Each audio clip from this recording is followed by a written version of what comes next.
Oh, people say, what have you been up to, Muzz? And I tell you what, I'm spending every waking moment over here at the new house just trying to put it together so we can move into it as soon as we can. And it's possible that we end up going to move into it well before it's ready, just because it seems silly keeping two leases going at the same time. So we're trying as hard as we can just to get the basic services put in. The bathroom's under way now. The tiles are going in. The plumbing's been sorted. I'm doing little bits and pieces of what I can do.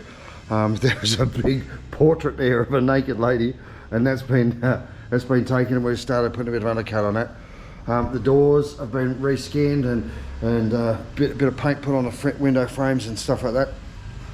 But I'll give you a quick look inside. So where the roof was falling down the kitchen, we're actually doing that properly again, putting some more jib up there. We've planned out where we're putting the kitchen cupboards, but check this out, this is the big bit.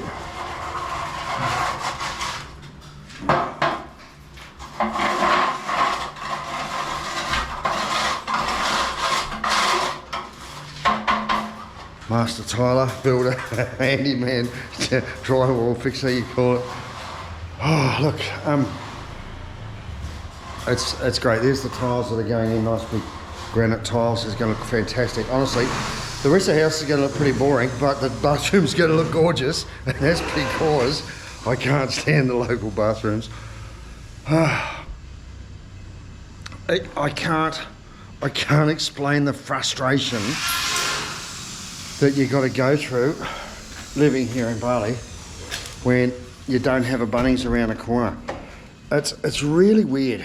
The shopping over here, especially like for starters, there's hardly anyone that works in the trades services, the building trade, that speaks English.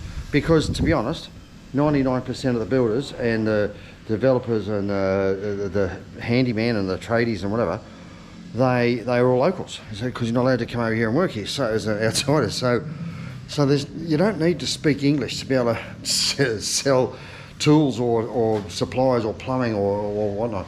And it's the simplest little things that really, really do my head in. This morning I was after a paint scraper. I just want to clean around the window panes.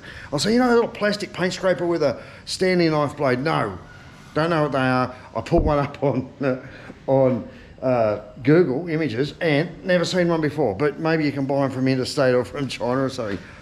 It's so bloody hard to go and just pick stuff up. At home I can just duck in a car, pop down to Bunnings, I can build a whole house from what I can find in Bunnings. No problems at all. Here, one shop sells bolts and screws, the other shop sells the bits and the tools, another shop sells the plumbing, everywhere. It's a little tiny ma and pa shops all over the place. There's a couple of bigger shops that sell a bit more, but the range is bloody terrible. They sell more tiles and paint than they do every other department. So, and if you don't speak Bahasa, the chance of you being able to communicate what you need is almost impossible. It's numbing. And so, look, my partner fee is at work 5-6 days a week, so I can't be bothering her all the time. She works in a school canteen, so she's busy. When the kids are out of class, she's flat stick. And it's really hard, even just doing like a Google Translate or something on the phone and showing it to someone saying, this is what I'm after. They've got no idea. Stuff that I take for granted, that's just not how they do it here. Now, sometimes it's because different brands, different products, just different building practices.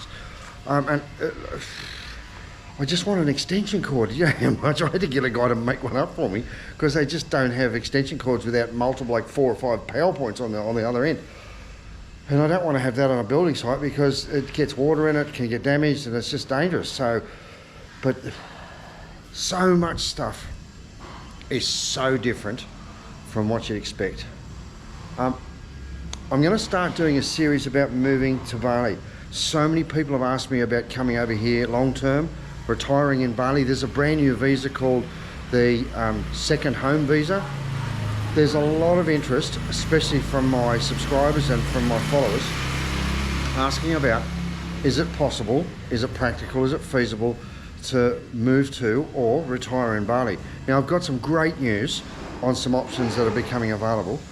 And I'm going to be talking to some legal experts as well, because look, to be honest, what I say this week could change next week, and that's just the nature of the system over here. Things do change. You'll get one announcement from the governor or from the Prime Minister of Indonesia saying, okay, this is what's going to happen, and then it seems like it gets overruled by the local governor or the system here. It's really, really hard to know where things are going. So I'm going to try and give you the best up-to-date information I can, and give you an idea of knowing what's happening with the new visa, and also what's happening with just the practicalities of it, because it's bloody difficult.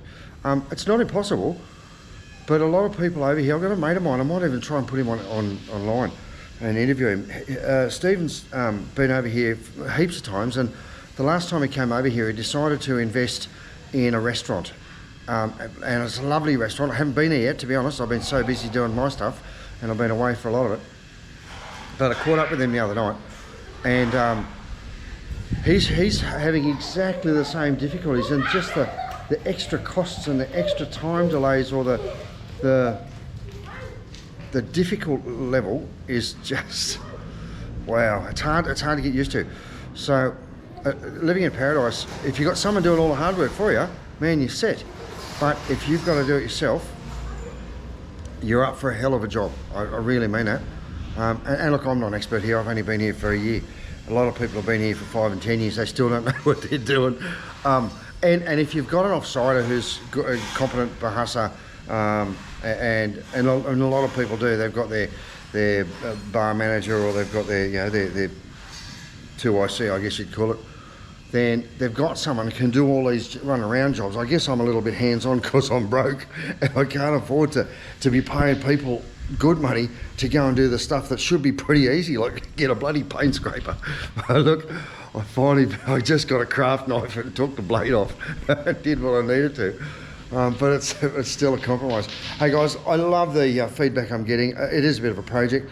I want to ask you a question. I'm thinking about doing a either ceramic tile bench top in a kitchen, or a cement bench top. And I'd love your thoughts. If anyone's done them before, build up a frame, put a base on it, and pour your cement, level it off, polish it up if you need to. I'm not probably going to go too crazy with it. If I can get a pretty good finish off the trowel, I'll give it a shot. Look, I don't mind trying, because if it doesn't work, I'll break it up and put tiles on. But I sort of want to have a bit of hands-on with it. I want to make the frame up myself. I'm a welder by trade many years ago, and I'd like to physically weld up a chassis and put the formwork up for the cement. But I was thinking maybe I'll just get some big 600 tiles and just make up a nice bench top out of terracotta or stone look tiles, or I don't know. Whatever's cheap and it's going to look all right, and yeah, it's something I want to do myself. So if you got any thoughts, if you done it yourself and it was a disaster, tell me about it. But that's where we're going at. So once the bathroom's done, we're nearly done. We've got some interior painting to do. I've had a quote for, I think, the whole inside of the house.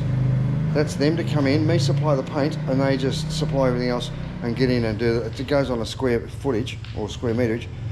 It works out about $400 for the whole house inside to get painted, which is pretty bloody reasonable. I don't care about the outside. I can move in to a house that's the outside. I can do that myself over time. But I don't want to be moving furniture and computers and stuff around.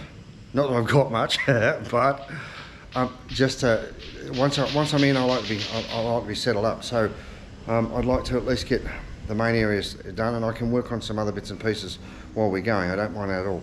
So that's sort of where my head's at the moment. We're on a home stretch, really. It doesn't look like it. It does look pretty chaotic, but there's about a dozen sheets of gyprock or gypboard, and that's going to finish up the last few holes and patches. These guys have been incredible. It's Saturday afternoon and they're working all day. They probably work all day tomorrow as well. And they're doing it on a fixed rate.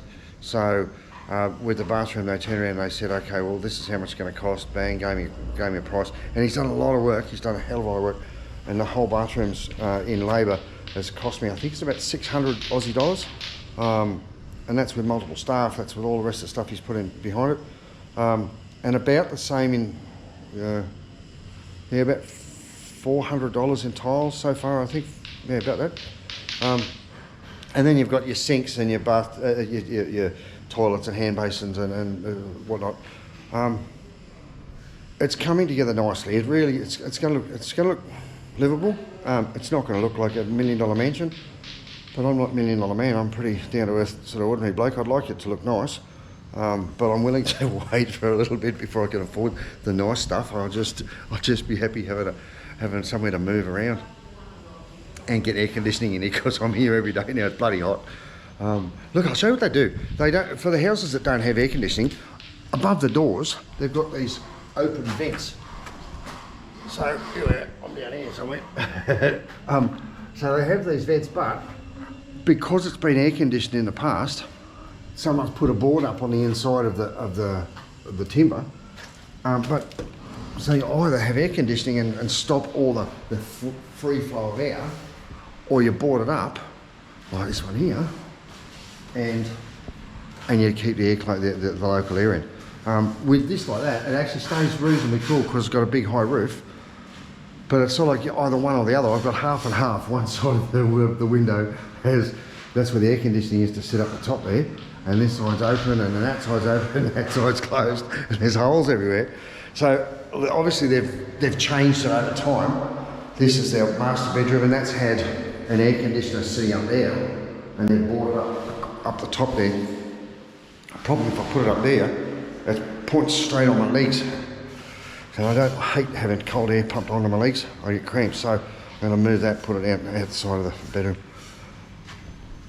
Here's our pile. Recycling chief. He doesn't waste a thing here. Look at that. But he's doing a great job. And we got this, so my bench top from the kitchen's just going to go just like an L-shaped bench around there. We're going to put the stove in the middle, and I've got a sink. Oh, it's over here now. A little double sink. Nothing fancy, it was like a $60 sink. But look, you can make it look nice and put some nice bits and pieces around. I like to keep it nice and clear and uncluttered. And I don't even have a lounge chair yet. I've got nothing to sit on. We're using these little plastic chairs, and I've already fallen through one of them. But over time, you can always get a lounge chair together, and gradually build up what you've got. I'm loving it here in Bali. I really am. But my God, it's got some challenges, and if you let it get to you, it will do your head in. It's just so different to what everything I'm used to, and all the occupational health and safety and or complete lack thereof. It's just crazy. Oh look, and I've lived in Africa, and I've travelled around the world to some other sort of pretty far off places. This place doesn't. Takes the cake. It is just so so casual, so off the. If you're over here, if you've been here before, you'll understand. It's like the traffic. There's no rules, but it sort of works. And over here, it's the same with the building. It's the same with just going down the shops. I went to go down with Fee this morning. She had to buy all the other Gyprock and stuff like that. And she goes, no, you're not coming. They'll double the price because you're the wrong colour. No, don't bring a white person down to the shop when you're negotiating building supplies, because they go, oh, he's a rich guy. Look at that. So they don't put the price on much until you walk up to the counter, and then they tell you how much it was. So it really does depend on how rich you look, I think. Well, if they knew, I just walk around with my bank balance sitting on my chest. They go, oh, you give it to you for 10 cents. Amazing how far 10 cents will go here. But look, this place is just starting to look really good. I'm excited about it, really am. It's going to be so nice to have a kitchen. It'll be so nice to be able to cook for the family and prepare food and help Fee get ready for a school canteen and do stuff like that. Because I haven't been able to do that in the situation that we've been living in for the last 12 months. So it's going to change the dynamic a lot, and I really want to be able to contribute. And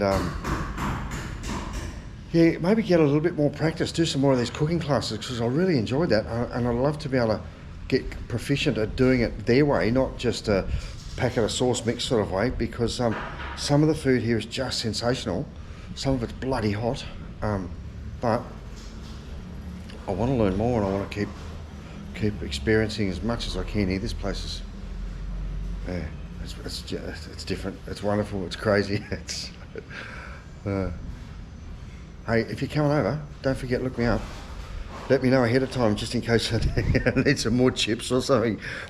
Fee's going to make a t-shirt up saying, "Stop feeding Muzza," because I think there's about 6 or 7 packs of salt vinegar chips at home. And Anzac biscuits, that's my latest craze. But if you are coming over, let me know. We'll get together if we can, have a beer.